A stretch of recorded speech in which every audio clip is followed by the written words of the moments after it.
సింహరాశి వారికి ఈ వారం మిశ్రమ ఫలితాలు గోచరిస్తోంది. రాష్ట్రాధిపతి అయిన రవి 6 ఉన్నారు. కుజ శుక్ర బుధుల్లో కలిసి సప్తమాధిపతి అయిన శని అష్టమంలో ఉన్నారు. అష్టమ శని నడుస్తోంది. అష్టమ శని వీరికి అంత అనుకూలంగా లేదు. వృత్తి ఉద్యోగంలో చిన్నపాటి మెంటల్ టెన్షన్స్ ఉండే అవకాశం ఉంది. వ్యాపారంలో ఆర్థిక అభివృద్ధి బాగున్నప్పటికీ ఖర్చుల మటుకి అధికంగా ఉంటుంది. ₹1 వస్తే ₹2 ఖర్చు ఉంటుంది. అదేవిధంగా పర్సనల్ లోన్స్కి క్రెడిట్ కార్డ్స్కి దూరంగా ఉండడం చెప్పదగినది. ఒక చోట ఇన్వెస్ట్మెంట్ చేయడం కోసం ఇంకో చోట అప్పు చేసి చేయాల్సిన పరిస్థితి ఉంటుంది. సాధ్యమైనంత వరకు అవసరమైతే ఇన్వెస్ట్మెంట్ చేయండి, లేకపోతే కామ్గా ఉండి తర్వాత చూద్దాం అనే భావనకు వెళ్ళడం చెప్పదగినది. అదేవిధంగా నూతన ఉద్యోగ ప్రయత్నాలు ఎవరైతే చేస్తున్నారో కలిసి వస్తుంది. అయితే ఉద్యోగం చేదాకా వచ్చి చేజారిపోయే అవకాశాలు కూడా లేకపోలేదు. వచ్చిన అవకాశాన్ని సద్వినియోగపరిచిన కంటే మెంటల్గా స్ట్రెస్ అనేది ఎక్కువగా ఉంటుంది. ఆఫీస్లో స్ట్రెస్ కంటే ఇంట్లో స్ట్రెస్ ఎక్కువగా ఉంటుంది. వాళ్ళు ఇదన్నారు లేకపోతే వీళ్ళు అదన్నారని ఏదైనా సరే సామరస్యంగా ఉండి అందరికీ సమాధానం చెప్తూ మీ పని మీరు చేసుకోవడం చెప్పదగినది. లేకపోతే నలుగురిలోనూ మాట పడడం, ఇటువంటి దీనివల్ల కెరియర్ మీద ఇంపాక్ట్ అనేది పడే అవకాశం గోచరిస్తుంది. అదేవిధంగా నూతన గృహం కొనాలనే ఆలోచన ఉంటుంది. అయితే ఇప్పుడు కొందామా తర్వాత కొందామా ఆలోచిస్తారు. ప్రస్తుతానికి ఏదైతే ఉందో సేవింగ్స్కి వెళ్ళండి. నూతన గృహం అనేది మార్చి తర్వాత ప్రారంభించడం చెప్పదగిన సూచన. అదేవిధంగా వైద్య వృత్తిలో ఉన్న వారికి, చార్టెడ్ అకౌంట్స్, ఫినాన్స్ సెక్టర్స్లో ఉన్న వారికి చాలా అనుకూలంగా ఉంది. రియల్ ఎస్టేట్ రంగంలో ఉన్న వారికి కొంత ఇబ్బందికరమైన వాతావరణం అని చెప్పవచ్చు. ఒక చోట ఇన్వెస్ట్మెంట్ స్టక్ అయ్యే అవకాశం కూడా లేకపోలేదు. వాటి విషయంలో జాగ్రత్త వహించాలి. అదేవిధంగా వివాహాది శుభకార్యాల విషయంలో జాతకాలు పరిశీలించుకుని ముందుకు వెళ్ళడం చెప్పదగినది. సంతానం కోసం ప్రయత్నాలు చేసేవారికి ఈ వారం శుభవార్త వినే అవకాశం గోచరిస్తోంది. ఈ రాశిలో జన్మించిన విద్యార్థులకు కాలం చక్కగా ఉందని చెప్పచ్చు. దక్షిణామూర్తి స్తోత్రం పఠించడం చెప్పదగిన సూచన.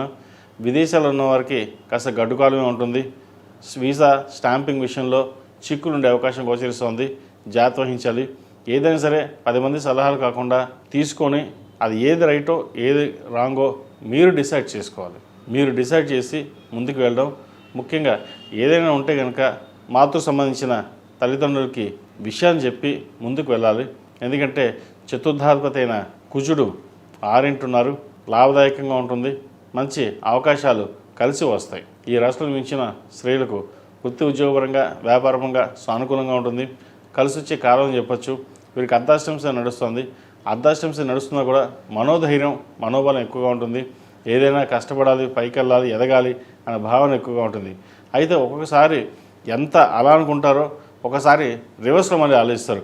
చేయగలమా లేదా, ఎవరైనా అనుకుంటారా, ఇటువంటి భావన కూడా ఉంటుంది.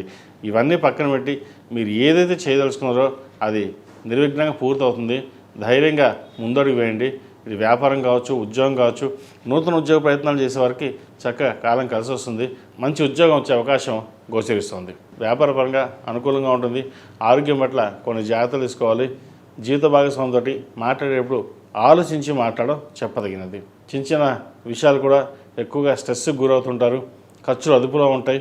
అయితే అన్నీ అనుకూలంగా ఉన్న కూడా ఏదో తెలియని వెల్త్ అనేది ఉంటుంది. వాళ్ళన్నారా వీళ్ళన్నారా లేదా కెరియర్లో సహోద్యోగుల డిస్టర్బెన్స్ ఏదో ఒకటి. ఇవన్నీ పక్కన పెట్టినైతే మీ వరకు మీరు ఆలోచించే విధానం ఏదైతే ఉందో అది కరెక్ట్ అవుతుంది. కాబట్టి కెరియర్ పరంగా ఫినాన్షియల్ పరంగా అందరి మాటలు వినండి, కానీ డెసిషన్ మేకింగ్ మీద ఉండాలి. దానివల్ల మీరు లాభపడతారు. ఏదైనా ఖర్చులు కనుక తగ్గించడానికి డబ్బులు ఏమంటే సేవింగ్స్ జీవిత భాగస్వామి అకౌంట్ కానీ లేదా తల్లిదండ్రుల అకౌంట్లో కానీ వేసుకుని దాచుకోవడం అనేది చెప్పదగింది. షూరిటీ సంతకాలకి దూరంగా ఉండడం చెప్పదగిన సూచన. ఈ రాశిలో మించిన వారికి కలిసి వచ్చే సంఖ్య 3, కలిసి వచ్చే రంగు తెలుపు. ఏదైనా పని మీద బయటికి వెళ్ళినప్పుడు గురువారం కానీ ఆదివారం కానీ వెళ్ళండి. మంచి ఫలితాలు సంప్రాప్తిస్తాయి. ఈ చెప్పేటటువంటి రాశి ఫలితాలు గోచారీత్యా చెప్పడం జరుగుతుంది. అయితే ప్రతి రాశి కొన్ని కోట్ల మంది ఉంటారు. కొంతమందికి బాగుంటుంది, కొంతమందికి బాగుండదు. వారి జాతక విశ్లేషణ తెలుసుకోవడం కోసం 7731881113 నాకు డైరెక్ట్గా ఫోన్ కానీ వాట్సాప్ కానీ చేయండి. మీ date of birth, time of birth, place of birth పంపించినట్లయితే జాతక వివరాలు చూసి చెప్పడం జరుగుతుంది. ఒకవేళ డేట్ ఆఫ్ బర్త్ ఏమీ లేకపోతే ప్రశ్నాచక్రం వేసి చెప్పడం జరుగుతుంది. ఏదైనా చిన్న రెమెడీస్ ఉంటే చేసుకోవడం వల్ల కొంతవరకు ఉపశమనం లభిస్తుంది. ఎందుకంటే మనం ఏదైనా సాధిద్దాం చేద్దాం అనుకుంటాం, దానికి దైవానుగ్రహం తోడుండాలి. దైవానుగ్రహం తోడుండాలంటే ప్రస్తుత రోజుల్లో హోమం కావచ్చు, జపం కావచ్చు, అభిషేకాలు కావచ్చు, లేదా మంత్రబలం. మనం రోజు మీ కులదైవానికి 108 సార్లు కానీ 21 సార్లు కానీ నామస్మరణ చేసి వెళ్ళండి. ఆ ఒక్కటి చేస్తే సాధ్యమైనంత వరకు కాదు అని అనుకునే పని కూడా పూర్తవుతుంది.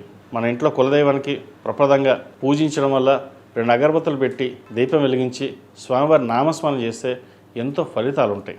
ఇటువంటి చిన్న చిన్న చిట్కాలు చేయండి, మంచి ఫలితాలు సంప్రాప్తిస్తాయి. ఈ పూజస్టోర్.in పసుపు కుంకుమ నుంచి దేవతా విగ్రహాల దాకా అన్ని రకాల పూజలు, వ్రతాలు, గృహప్రవేశం, హోమాది శుభకార్యాలకు కావాల్సిన పూజా సామాగ్రి అంతా ఒక్క క్లిక్ తోనే మీ ఇంటి వద్దనే పొందండి. ఈ పూజస్టోర్.in